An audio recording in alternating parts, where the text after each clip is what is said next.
अफगानिस्तान पर तालिबान का कब्जा हो चुका है और इतिहास गवाह रहा है कि इस्लामिक आतंकी वहशी दरिंदे होते हैं जिनकी हवस के आगे सब कुछ बर्बाद हो जाता है।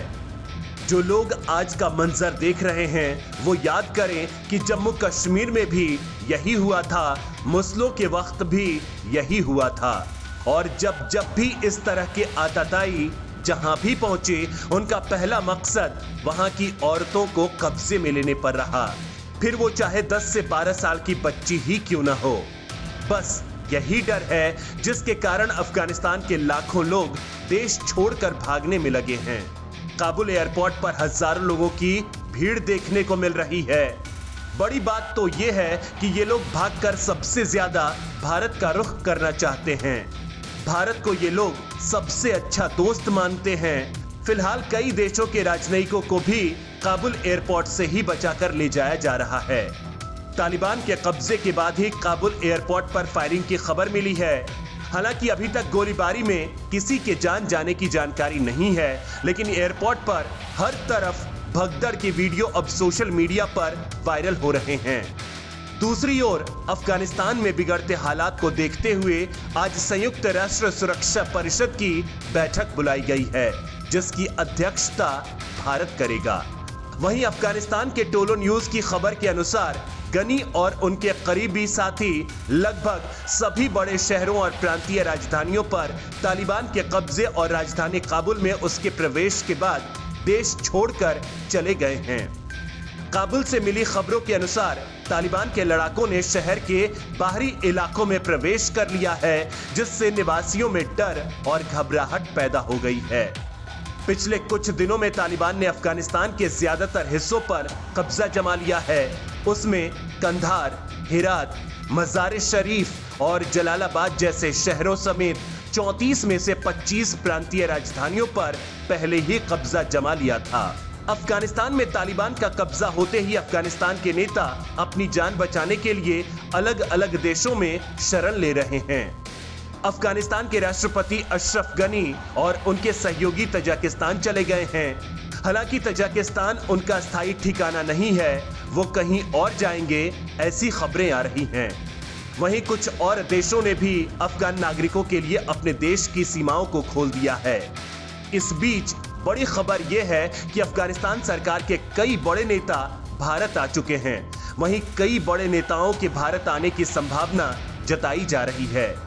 इंडिया टुडे की खबर के मुताबिक अफगान संकट के बीच कई बड़े अफगान नेताओं ने भारत की तरफ रुख कर लिया है और कई बड़े नेता बहुत जल्द भारत आने की कोशिश में हैं। वहीं सूत्रों के मुताबिक भारत सरकार ने राजनीतिक शरणार्थियों को भारत में आने की इजाजत दे दी है। आपको बता दें कि अफगानिस्तान के राजनेताओं से लेकर अफगान नागरिकों के लिए सुरक्षित आवास माना जाता है और काफी ज्यादा संख्या में अफगान नागरिक, विद्यार्थी और आम लोग भारत में रहते हैं। इस वक्त जब यह खबर लिखी जा रही है उस वक्त तक अफगानिस्तान में स्थिति यह है कि बगराम एयरपोर्ट पर तालिबान का कब्जा हो गया है। वहीं काबुल एयरपोर्ट अभी भी तुर्की के नियंत्रण में है। वहीं तालिबान ने तुर्की को काबुल एयरपोर्ट से हटने के लिए कहा है और नहीं हटने पर गंभीर परिणाम भुगतने की चेतावनी दी है, जिसे तुर्की ने मानने से मना कर दिया है। रिपोर्ट के मुताबिक शुक्रवार से ही अफगानिस्तान के बड़े नेता भारत आ रहे हैं। खबर के मुताबिक शुक्रवार से भारत में आने वाले कुछ बड़े राजनीतिक नामों में वर्दक के सांसद वहीदुल्लाह कलीमज़ई शामिल हैं। वहीं परवान से सांसद अब्दुल अजीक हकीमी, सांसद अब्दुल कादिर जजई, सीनेटर मालेम लाला गुल, जमील करजई, पूर्व सांसद और पूर्व अफगान राष्ट्रपति हामिद करजई के दूसरे चचेरे भाई, बगलाम सांसद शुक्रिया एस्खाइल, मोहम्मद खान, सीनेटर इंजीनियर अब्दुल हादी अरघंडीवाल, पूर्व वित्त मंत्री और पूर्व उपराष्ट्रपति यूनुस कानूननी के भाई मोहम्मद शरीफ शरीफी, सांसद मरियम सोलेमान खाइल और अफगानिस्तान के उच्च सदन के वरिष्ठ सलाहकार कैस मोवफाक भारत पहुंच चुके हैं। अफगानिस्तान और भारत के लोगों के बीच संबंध सदियों से मजबूत रहे हैं। हालांकि पाकिस्तान और आईएसआई के इशारे पर काम कर रहा तालिबान न केवल भारत के लिए बल्कि समग्र रूप से भू राजनीतिक स्थिरता के लिए भी चिंता का विषय बन सकता है।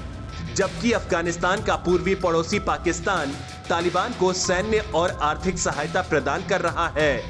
देश की पश्चिमी सीमा पर ईरान अफगान शरणार्थियों को देश में आने की इजाजत दे रहा है।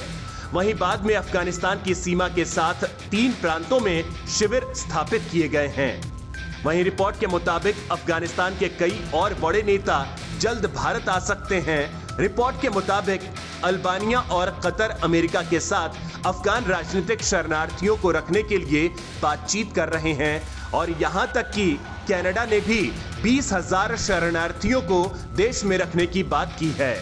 वहीं संयुक्त राष्ट्र शरणार्थी उच्चायुक्त के मुताबिक 2021 की शुरुआत के बाद से अफगानिस्तान में तालिबान की हिंसा की वजह से 5 लाख से ज्यादा लोग अपना घर छोड़कर भाग चुके हैं। यूनाइटेड नेशंस की संस्था ने यह भी कहा है कि जुलाई से 9 अगस्त तक करीब 1,26,000 लोग आधिकारिक तौर पर विस्थापित हुए हैं।